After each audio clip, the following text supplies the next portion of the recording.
కార్యక్రమం మరి దీని మీద జోక్యం చేసుకుంది ఎలక్షన్ కమిషన్, కోర్టుల మీద జోక్యం చేసుకుంటా 50 రోజులు కంటిన్యూ ప్రాసెస్. ఇది ఒక్కరోజు వచ్చింది కాదు. మరి దీంట్లో ఎందుకు జోక్యం చేసుకుంది? తెలంగాణ రైతు బంధుకు పర్మిషన్ ఇచ్చారు. ఎలక్షన్ కమిషన్ ఎక్కడికక్కడికి సర్దుబాటు ధోరణితో గందరగోళ వ్యవహారాల వల్ల ఇట్లాంటి అనుమానాలు ఎలక్షన్ కమిషన్ మీద వస్తాయి. ఇక్కడ ఎలక్షన్ కమిషన్ పారదర్శక గురించి చాలా తక్కువ మాడుకుంటే మంచిది. ఎందుకంటే సుప్రీంకోర్టు ప్రధాన న్యాయమూర్తితో కూడిన కమిటీ ఎన్నికయ్యే 70 ఏళ్ల స్వతంత్ర భారతదేశంలో ఆయన బీకాడ బారేసి ప్రధానమంత్రి నామిని నియమించే స్థాయికి ఎలక్షన్ కమిషన్ వస్తే ఎలాంటి నియామకాలు వస్తాయి మనం ఊహించుకోవచ్చు, ఏ పార్టీ ఉన్నా.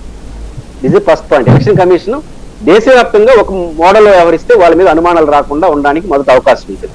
రెండో అంశం, నాకు రైతు భరోసా వస్తుంది. నాకు కూడా 2 ఎకరాల స్థలం ఉంది కాబట్టి, వ్యవసాయ భూమి ఉంది కాబట్టి, ప్రధానమంత్రి వేసింది కూడా ఒక 3 వారాలకి 4 వారాలకు నాకు కూడా బ్యాక్ అకౌంట్ వచ్చింది అనౌన్స్ చేసిన తర్వాత కూడా. వైఎస్ఆర్ కాంగ్రెస్ వస్తుంది, కంటిన్యూ వస్తుంది.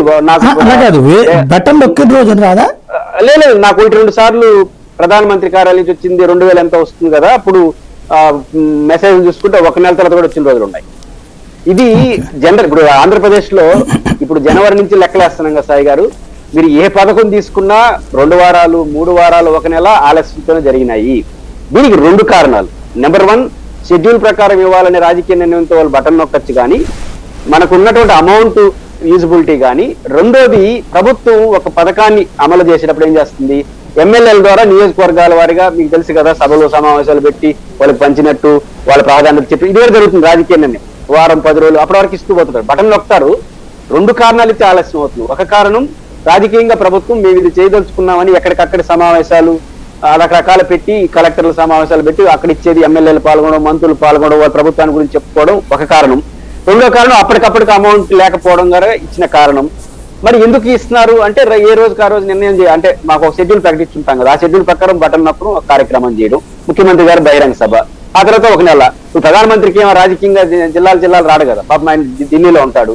1 నెల తర్వాత కూడా రైతు భరోసా పడింది. ఇట్లాంటివి ఒకటి ఉంటాయి. కాబట్టి ఇది జగన్మోహన్ రెడ్డి గారు మార్చి జనవరిలో ఇచ్చిన ఆలస్యం మాత్రమే కాదు, ఈ 5 ఏళ్ల కాలంలో చాలా పథకాల్లో బటన్ నొక్కిన వారానికో 2 వారాలకు పడిన కాదు, 3 వారాలకి నెల రోజులు పడిన సంక్షేమ పథకాలు కూడా ఉన్నాయి.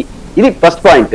కాబట్టి 2 కారణాలు ఉండొచ్చు. ఇప్పుడు ఎలక్షన్ కోడ్ రావడం ఉండొచ్చు, దీన్ని అడ్వాంటేజ్ గా వైసీపీ తీసుకుండొచ్చు. ఇప్పుడు ఈ 13వ తేదీ పడకుండా, శుక్రవారం పడకుండా బుధవారం పడితే ఎవరికైనా పాడైపోతారా?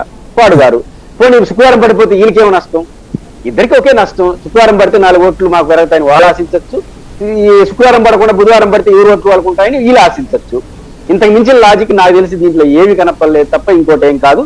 ఈ ఎలక్షన్ కమిషన్ అపవాదం ఎందుకు వస్తుంది? టిట్టాడి చర్యలు. తెలంగాణ రైతు బంధు ముందు రోజు పంచచ్చు, ఢిల్లీలో కేబినెట్ సమావేశం వేయొచ్చు, ఆంధ్రప్రదేశ్ లో వాలంటీర్ల ద్వారా పంచే 55 కార్యక్రమాలు ఆపేయవచ్చు. పైకొచ్చి డిసైడ్ చేస్తారు 6వ తేదీ లోపల